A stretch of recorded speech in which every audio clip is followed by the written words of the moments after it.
Hey, welcome to Campaign Codex. I thought we'd go over setting up a shop that your players can buy and sell from. So we'll jump on and create a sheet. Any will do, but we'll use the entry one for now. We'll call this shop. And so there are a few things we want to do to set this up. We will make it player visible, and then we'll decide what tabs we want. We won't worry about sidebar image, and we'll just turn off all of these except for inventory and info.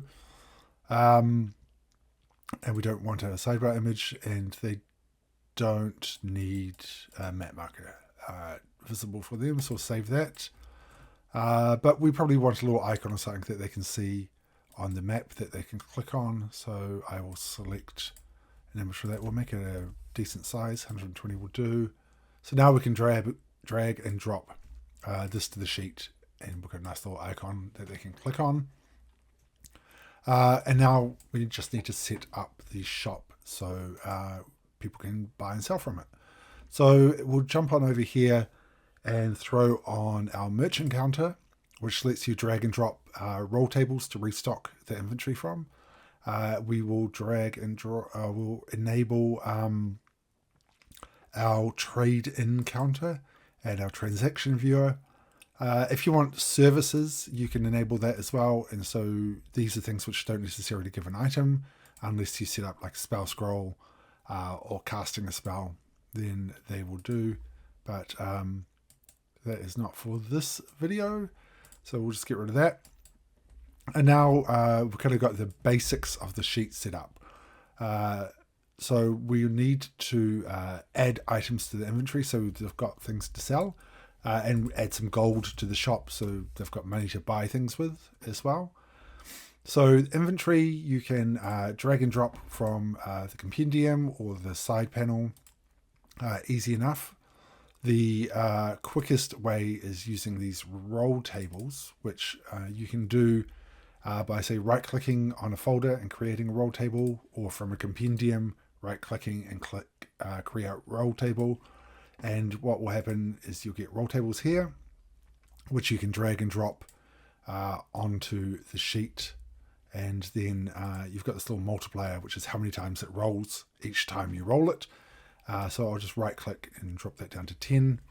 And then we can restock this shop. So we'll click this a few times. And now we've got a bunch of items in our inventory.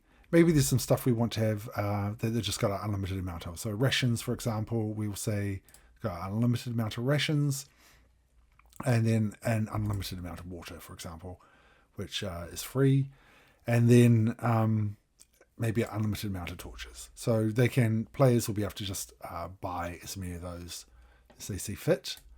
And jumping on to the info side, we will say that the shop only wants to buy back consumables, and they will pay out 3/4 of the cost.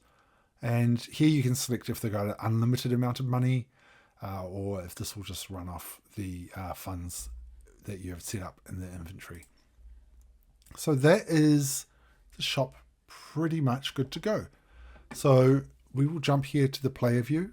So this is our player, and you can see that they can see the shop on the map. They can also, if they're into this journals thing, they can open it from there. But since we're on the map, we can double click on that. And you'll see that we've got here an inventory. We've got all the items available here. And we can just go and easily purchase whatever. We can buy some crossbow bolts. They've only got one in stock, so we've bought that. And maybe we need a crowbar. And you'll see if we jump over to our character sheet that we've bought the crowbar and the other items. And you'll notice as we buy the things that our funds are being deducted as the item is getting added to the sheet. Here you'll see if we buy a tent and then we buy that tent again, because they had 2 in stock, our quantity will increase. And maybe we want to go ahead and sell some items back. Now this shop's only going to accept consumables because that's what we set it up, so it will not accept a weapon, but we could sell back some rations for 4 silver pieces. You'll see we get money in our funds, and maybe a potion of healing will sell one of those.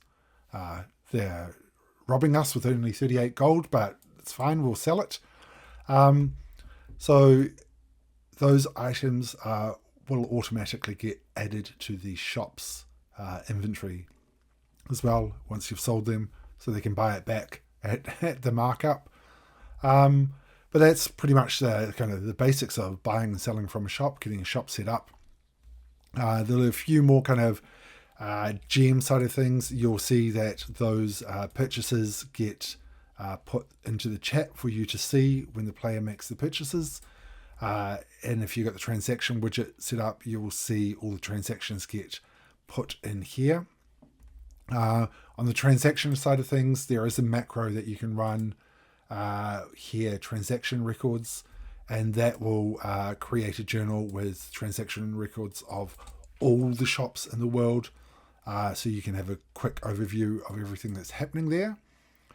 There is also a helper widget here that is restock merchants, and here you can put in the journal entry UUIDs, or leave it blank and it'll do every single shop that has a merchant counter.